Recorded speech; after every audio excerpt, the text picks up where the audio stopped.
My name is Kulwant Sidhu. Today's date is August 1st, 2015. I was living in San Jose, California at that time. At that time, it would have been probably about 6 years. I was 32 years old and I was an electrical engineer. So at that time, I had a couple of family friends visiting from London. They were the Muslim faith. So they were staying with us. And for some reason, I had stepped out of the family room or the house. And when I came back into the family room, my friends, they took my attention to the TV news as it was breaking out, and they said, "Oh, look what they're doing to your Harmandir Sahib." And that is how I first heard about what was happening. And of course, at that time, on all the channels, it seemed like it was big news. They were showing images of what I can remember now is Akal Takht being damaged, on fire. Those are the kind of images of destruction. I was shocked. I was numb. I just could not believe that something like that could ever happen. If I had been in a coma from 1984 to 1994, say, and then after I came out of the coma, somebody told me that the Golden Temple was attacked, thousands of Sikhs were killed, hundreds were tortured by pulling their nails out. I would have said, yeah, I know. It happened in the 17th century, in the 18th century. The Mughals did it, the Afghans did it. But the truth of it is, it happened in the 20th century. I could never imagine that our own government, no less, would do that. So I was absolutely shocked. It was a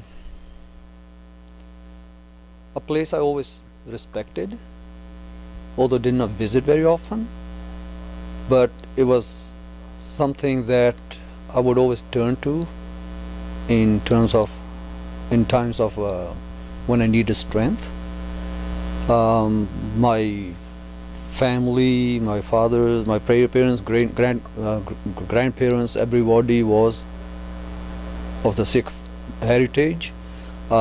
Sikh history meant a lot.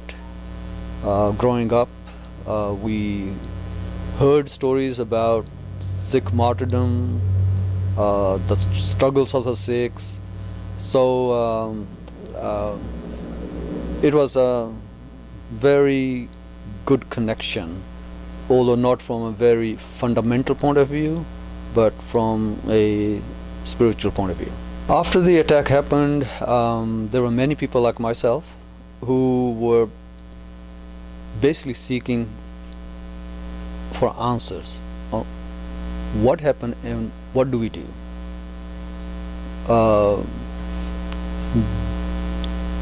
The emotions were turning into anger, hurt, and people started gathering at local gurdwaras, and just everybody was at a loss, and people they somehow wanted to be useful in trying to do something about the situation.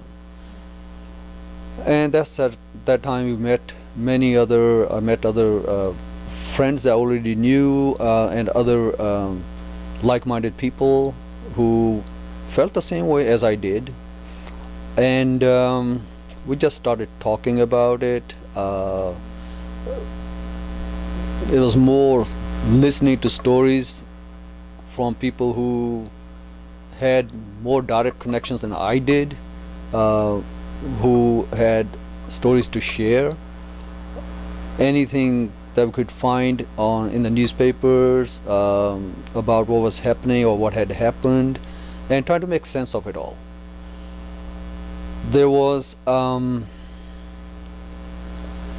lot of news coming from the Punjabi newspapers' perspective, and it was obvious that there was a lot of oppression going on in Punjab.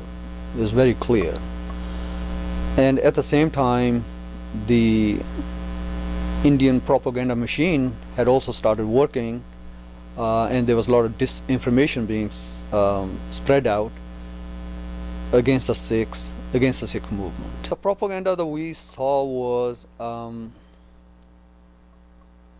it was a terrorist movement, which I knew it was not, because even before 1984 I had very casually had paid some attention to the Sikh movement, and it was important to let the American people know that this is not a terrorist movement. Somebody doesn't just wake up one morning and say, being a terrorist is a wonderful occupation, so I'll become a terrorist. It just wasn't there. So I knew a little bit about the Anandpur Sahib resolution, some of the demands that were being made before the attack.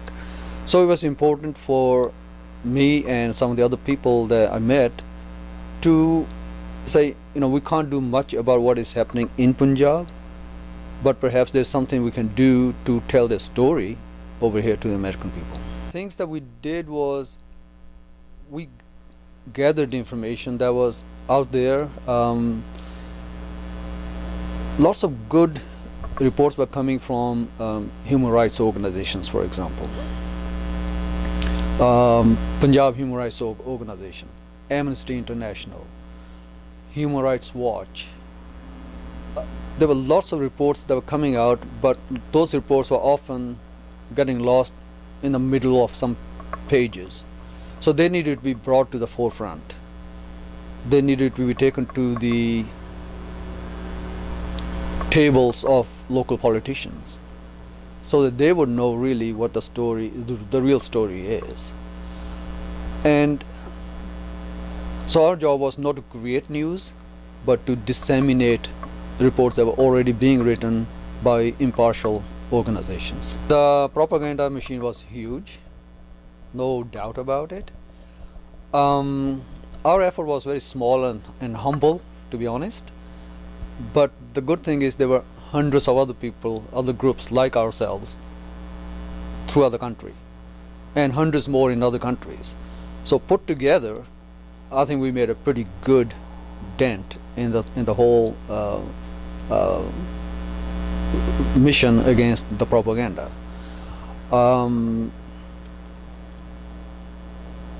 We were able to reach out to many politicians to have them take our voice to the Congress. We were able to reach out to local newspapers and have them print more impartial reports about not only the Indian side of the story, but also the Sikh side of the story.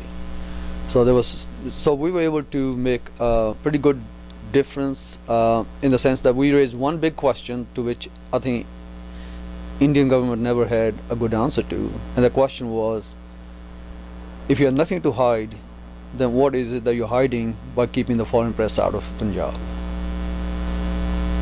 Because there was a big crux of the matter, that for 10 years there is something going on, yet you're saying there's nothing going on. So why are you keeping people out? I'm not 100% sure how I learned about Mrs. Gandhi's assassination. I seem to bring some historic perspective to the whole story about what we used to hear about in the past, how the attackers of the Golden Temple always paid a price. So it was just seemed like history repeating itself. It was nothing to be jubilant about, nothing to be happy about, but it was something that said, that somebody made a mistake of hurting the Sikh nation, and now the price is being paid.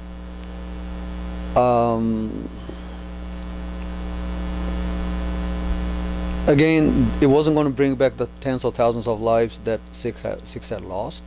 So I don't think violence is something to be happy about. And what happened after the assassination, the riots and everything, Again, that just brought back the history that we used to read. It was brought to life in the modern day. Most of my family is not in India, so I didn't really have anybody who was directly affected by it. But I consider all Sikhs to be my family.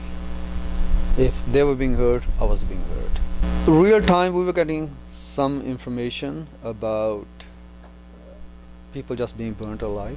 Well, even now when I think about it, it brings tears to my eyes. As a human race, we have about 1 million years worth of accumulated learning that, that's not the kind of thing you do. You just don't do things like that anymore. You don't attack places of worship anymore. We should know better by now. There are ways to resolve issues without getting to points like frying people in frying pans and burning people, raping women. You just don't do it. From my perspective, even though things look calm and peaceful, I think the Sikh nation is still hurt. It is my hope really that someday soon the collective conscience of the Indian government will awaken and that they will accept the responsibility for all the wrongs that were done to Sikhs during the 80s and the 90s, and that they will take action to make amends for the wrongs done. I hope that one day they will look at the reasons for the movement, and one of the biggest reasons was more autonomy for not only Punjab but for all states. That's basically was the crux of the matter, autonomy. And I really hope that one day the government will recognize that and say, what, that was what it was all about. Let's do it.